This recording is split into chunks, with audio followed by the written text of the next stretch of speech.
जिला मामलादार कार्यालय ने डुप्लीकेट खाद का भुगतान करने वाले किसानों को आवेदन पत्र दिया।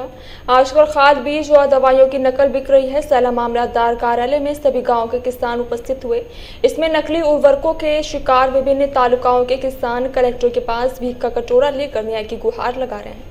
वास्तविकता यह है कि अब प्रशासन सोया हुआ है। प्रशासन क्योंकि पिछले 15 दिनों से जिले में अलग अलग लोग नकली खाद के शिकार हो चुके हैं, लेकिन प्रशासन गहरी नींद में है क्योंकि इतने दिनों के बाद भी कंपनियां उसके एजेंटों के खिलाफ कोई कानूनी कार्रवाई नहीं की गई। प्रशासन को किसान को न्याय दिलाने में कोई दिलचस्पी ही नहीं है, इसलिए किसानों द्वारा अपने शरीर पर नकली खाद की बोरियां पहनकर और भीख का कटोरा लेकर न्याय की गुहार लगाते हुए एक अनोखा कार्यक्रम आयोजित किया गया और याचिकाएं भी भेजी गई।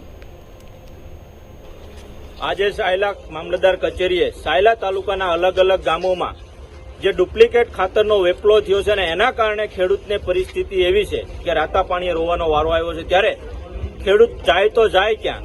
આજે મામલતદાર કચેરીએ પોતાની જે રજૂઆત લઈને આજે અહીંયા આવ્યા છે અને ખેડૂતની એવી રજૂઆત છે કે અમે જે કંઈ ખાતરનો ઉપયોગ કર્યો છે એના કારણે આ વર્ષનો અમારો પાક નિષ્ફળ ગયો છે અને એ નિષ્ફળ સાથે સાથે એ જમીન પણ બંજર થઈ ગઈ છે।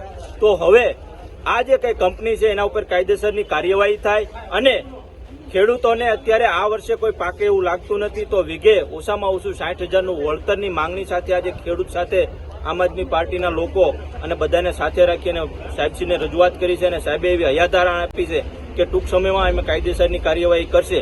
પણ અમે તો કહેવા માંગીએ છીએ કે તંત્ર હજી પણ ઊંઘતું છે। જો તાત્કાલિક અસરથી કાયદેસરની કાર્યવાહી નહીં થાય તો આ લોકોને બીજું તો કોઈ પાક છે નહીં, કોઈ એમની પાસે આશા નથી। તો આવનારા સમયમાં ખેડૂત જ કહે છે કે સાહેબ જો આની યોગ્ય વળતર નહીં મળે તો અમારે અહીંયા આત્મવિલોપન સિવાય અમારી પાસે કોઈ રસ્તો નથી।